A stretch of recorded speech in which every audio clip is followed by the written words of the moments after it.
Hello everyone, good morning sa inyong lahat. Kumusta po ang araw natin ngayon? Ngayon, start na po ako, kanina pa ang aking trabaho. Nagligpit na po ako sa mga stainless, yung mga tray namin.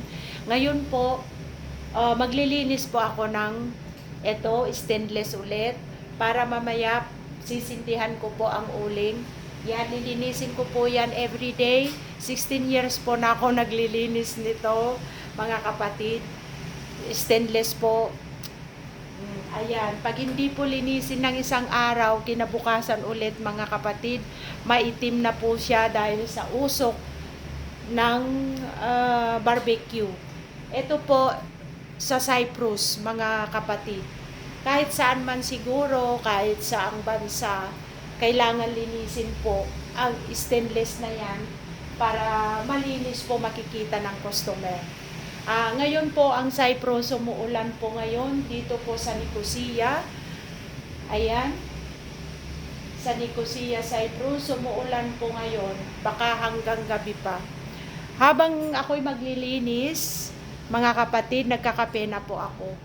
Sinasabay ko na siya kasi pag uupo ako na magkakape pa, sayang po yung oras ko. Gusto ko pong continuous ang aking trabaho. Kaya habang maglilinis, iinom po ako ng kape. Kasi malamig po ngayon sa Cyprus po. Masarap po ang kape. Pure na kape po ang aking iniinom. Hindi ko po linalagyan ng press milk kasi bawal po sa aking tiyan. Masakit po ang aking tiyan. Pagka may acid po kayo, yung press milk, hindi po maganda sa tiyan. Yung vegan, almond milk, coconut milk, basta yung organic, pwede po siya. Maganda sa tiyan na may acid. Ayan. Ngayon, ito po ang gagamitin ko na panlinis. Sponge, at saka ito po, oh. Ayan. Tapos, tissue. Ayan.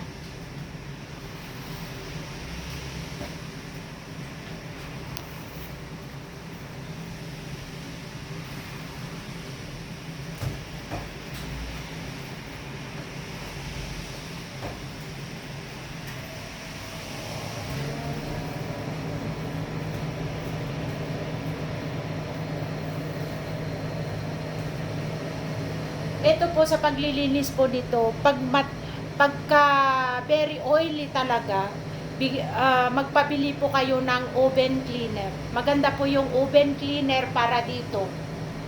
Pero sa ngayon po, wala, out of stock doon sa pinag-orderan namin.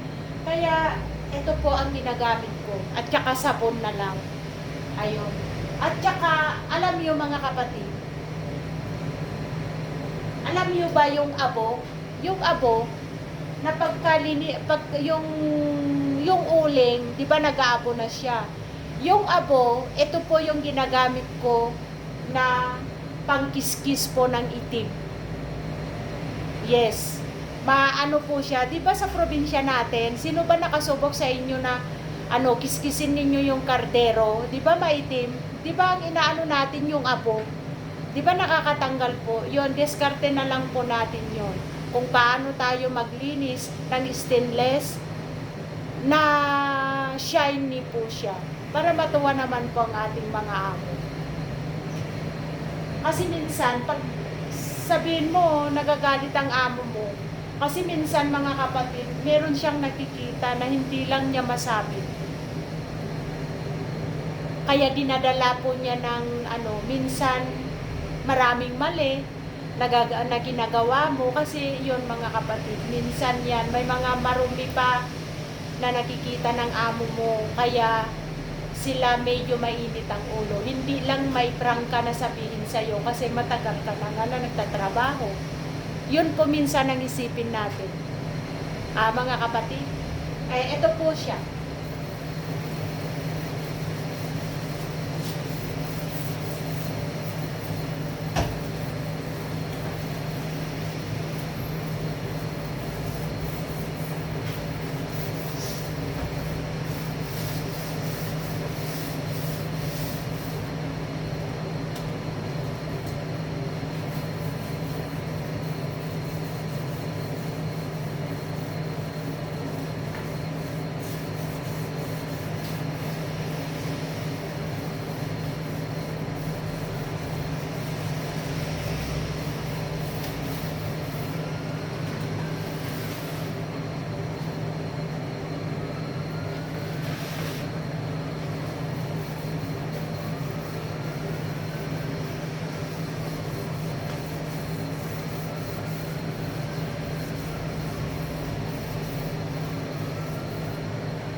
Tapos, pupunasan ko ng tissue. Alam nyo po kung bakit tissue.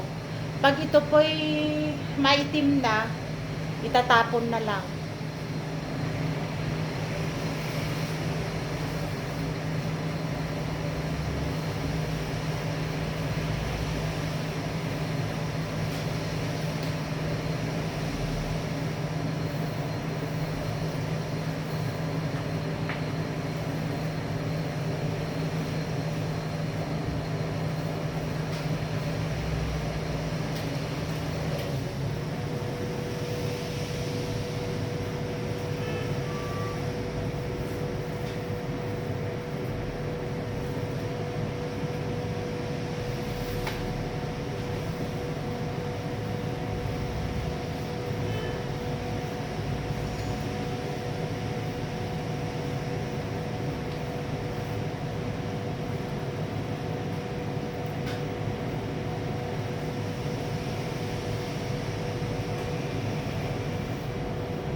Ayan, marumi na. Itapon ko na.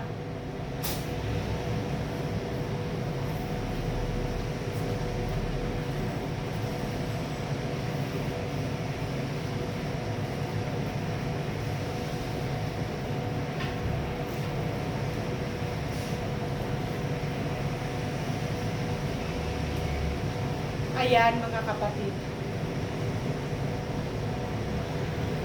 Kaya tissue, lagi ang pinagpalinis ko dito.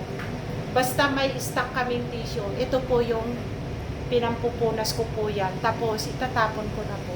Kasi, pag ito ang gagamitin ko, maitim na to, lalabhan mo, sabon, tubig, aksaya, mga kapatid. Kaya minsan, diskarte na lang po natin para economy. Tulungan po natin ang ating mga amo na mag-economy. Kahit wala yung amo mo, kahit walang camera yung trabaho mo, kahit walang nakakakita sa'yo, maging honest po tayo. Lalo yung mga gamit sa magmamap natin dyan, yung mga sabon, huwag nating masyadong ilagay lahat. Mga kapatid, lagyan lahat yung ano natin, timba. Kaya yun lang ang tip na may share ko sa araw na ito. Bukas ulit. Bye to the world.